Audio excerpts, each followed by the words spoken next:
Hello guys, this is What About Nintendo, and today I'm back for another News of the Day video. In this video we're going to be talking about all kinds of topics from Rime, on the Nintendo Switch having HD Rumble and some touchscreen functions, all the way to Niantic teasing the third generation of Pokemon coming to Pokemon Go. Let's get right on into it. So first we're going to talk about Rime on the Nintendo Switch, and apparently they're adding HD Rumble and touchscreen functionality to the game, things that are pretty much exclusive to the Switch, period. Like, the only Switch doesn't, there's no other console that has HD Rumble, and I don't think there's any other consoles that this game is on that uses touchscreen either, so these will be exclusive to the Nintendo Switch. But let's read exactly what the developer of the game had to say. He said, one of the features we put in was HD Rumble. Yeah, it's really cool. The designers put in a curve to how much they vibrate depending on what you're doing in the world. And then he goes on to talk about the touchscreen functionality. He says, the only thing really in there is the menus. You can touch the screen. But that's all, because we didn't want to add any other gimmicks. Rime was never planned with any gimmicks in mind. We thought if we add them now, they may not fit with the game as we intended. Now, some people have been getting confused. He said it kind of weird. So some people thought that only the HD Rumble was in the menus. That's not what he's saying. He actually moved on from HD Rumble to touchscreen, so only the touchscreen is going to be used in the menus. So weird that they even put touchscreen functionality in it at all, but I always like it when they have that, just like in the menus, because I just like to touch it. Why would I want to scroll through things when you can just touch it? It's way easier. I wish more games like Zelda had that, especially for their inventory management, to use the touchscreen. If I'm playing on the go, it's way easier. I don't know why it's not in more games, but it's nice to see that it's in Rime. And apparently HD Rumble is going to be in a lot of the game, in many different things that you're doing throughout the world. So that's always cool. I love it when they add HD Rumble to these indie games. HD Rumble feels really, really good, and it adds an extra level of depth to how you feel the game and how you interact with things. So that's always nice to see. This game is taking forever, I have to say, to come out on the Switch. It came out so long ago on the Xbox One and PS4. I don't know what's taking them so long. Usually it's like, it comes out on the Xbox One and people are like, it took us a week to port. Now it's just these guys, I don't know what they're doing over there. I guess, maybe, I don't know why they're having so much trouble, but should be coming out soon, hopefully. It looks like a really cool game, and I really want to get it on the Switch, so, especially since now that we know it has HD Rumble, and that's a feature I always like having, but we'll just have to wait and see when this actually comes out on the Switch. But let's move on to the next topic, and that is Telltale Games apparently taking cues from Nintendo and having their own Nintendo Direct style presentations, and talking about more games that they're going to put on the Nintendo Switch. Let's read exactly what they had to say on it. They said, we took a cue from Nintendo. The person who is saying this is Stoffer. Now that we have so many fans coming from all directions, whether they're fans of Batman or Borderlands, but never heard of Wolf Among Us, or fans of Guardians of the Galaxy, but just not really into Walking Dead yet. It's interesting to have all these fans from all these different universes coming together at one point. So we have our own sort of Nintendo Direct style summer update. It's exciting because these fans get to hear about everything else they aren't really aware of. For us, making games that play on the same as consoles as they do on mobile and iPad, and having a console that is seamless transition between both, is perfect for us. Minecraft Story Mode is our first game on Switch, but definitely not our last. We're looking at Batman and at Guardians of the Galaxy, and more Minecraft, and probably a couple more as well. No dates in this point, but we love the platform. So it seems good for the Switch. Obviously, Nintendo Directs are a great way. They've been working really well for Nintendo, a great way to share news on what's happening. It's interesting that a company that makes, very few games compared to like Nintendo has these directs, but I guess they're doing more like 1 or 2 a year, as Nintendo does like, 5 to maybe sometimes even 10 a year. That hasn't happened for a while, but they used to do like a bunch. Now they pretty much do like 5 to 7 a year. But these companies, even that make just like a couple games, they're having these Nintendo Direct presentations because they work really well. I love watching Nintendo Directs, and I guess people will love watching these as well. Personally, I've never been too big on Telltale games. There's been a couple series I like the Batman series. I really enjoy that, but I'm more like watching it because it's kind of like a movie experience in a way, so I kind of like watching other people play it more than actually playing it myself. But it's nice to see these games are coming to Switch. So we already have Minecraft Story Mode, but as they said, they're working on Batman and Guardians of the Galaxy. more Minecraft. I'm not sure what other Minecraft games they even have planned, but apparently they have more Minecraft games planned, and a couple more. So it seems like Telltale's really going all in for the Switch, and they're going to just be putting a bunch of games on there, which is good, because I actually really enjoy these games, as I said, but I like watching them, so I'm interested to see how they run and play on the Switch. But obviously this is good for people who like these games, and I feel like they'll be really good on the go, because they're kind of really long experiences.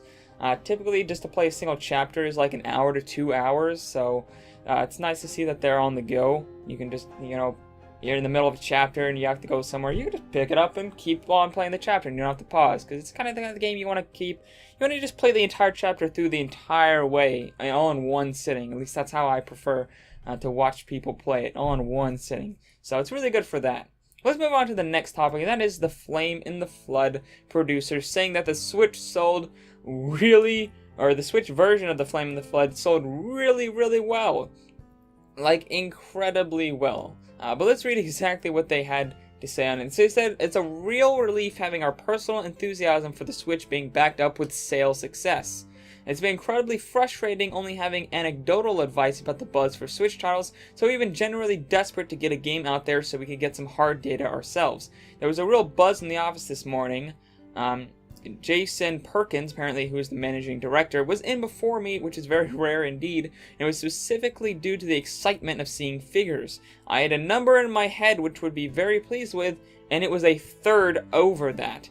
Indeed, it is fair to say that it has the best ever day one on any console since we've been publishing it, beating any other format we've had launched on. It's done just under half of our full first month forecast in a single day, which is incredible. Obviously, indie games are doing really well on the Switch.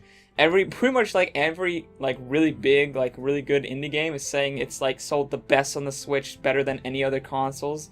And to say that they predicted for a whole month and they got half of those sales. They thought they would take them, you know, two weeks to get these sales, and they got it on a single day, which is incredible. Like, indie games on the Switch just sell really well.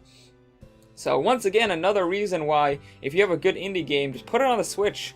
As long as it's a good game and people are interested in it, it's going to sell really well, because just the idea of being able to take these games and play them anywhere, and the fact that the graphics on indie games typically aren't, you know, pushing the boundaries of anything, you know, so they're gonna play the same and they're gonna look the same on the Switch, and yet they can be taken on the go. And they can have things like HD Rumble and touchscreen functionality you're seeing for Rime. So, obviously, indie games on the Switch are really, really good, and they're selling really, really well. And here's just another instance of that. Let's move on to the final topic of today, and that is a little short one, but it is very, very big if you're into Pokemon Go. And that is that the Niantic's CEO is hinting at Generation 3 Pokemon coming to Pokemon Go. So let's hear exactly what they had to say about it. They said there's a lot of Pokemon that we have not yet been launched. Obviously, with there's 8 generations now, they only have 2.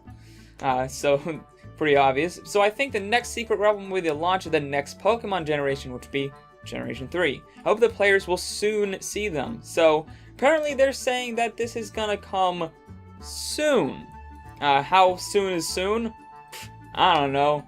Video game companies, they say soon, and then it's, you know, their version of soon is very off compared to, I think, most normal people's version of soon, which is, you know, 3 to maybe 6 months. That's kind of their kind of soon. Our kind of soon is more like the impatient, you know, 1 to 3 months. Well, I guess considering that most games take, you know, 3 to 5 years to make, 3 to 6 months isn't that much, except in our eyes, it's like, gosh, that's so long. So the company's idea of soon is never really our idea of soon. But personally, I haven't played Pokemon Go in forever. I just haven't. It's just why would I haven't even cared about Pokemon Go in forever. But I'm interested to see what you guys think. I'm going to put a poll down in the description below. Do you still play Pokemon Go? And I'm going to have a few options for how long, or just, no, I don't play Pokemon Go. So if you want to give me some insight on how much people are playing Pokemon Go, go fill out that poll. It won't take more than a minute or so for you to do that. I think it's an interesting a little insight on how much people are still playing this game. But I wonder if a Pokemon Generation 3 will maybe invigorate some more people to play it, maybe get people back into the game. I don't know. It takes so long in between generations. I feel like people just like get over it. They're just like, it's a new one, and they don't even care anymore. But maybe not. That's kind of why I'm making this poll, to see, like, do people still care? Are they just doing this but nobody really cares? Who even still plays this game? I don't know. That's why I'm asking. But it's interesting to see that they're actually still updating it, even though it's at a snail's freaking pace. But apparently data miners already found Generation 3 Pokemon in the game. You can't obviously, capture them, but they're in the code so far. So maybe that will be coming in the next couple of months. Give you something to look for if you still play Pokemon Go. Or maybe if you're wanting to get back into it, but you've already caught all the Pokemon and you're just waiting for more Pokemon to be put in. But anyways, guys, all for this video. If you like this video, make sure to like and subscribe for more news videos Monday through Friday. And of course, I'm live streaming on my Twitch and my gaming channel. Link to both of those in the description below as well. But I'll see you guys later on What About Nintendo. Bye!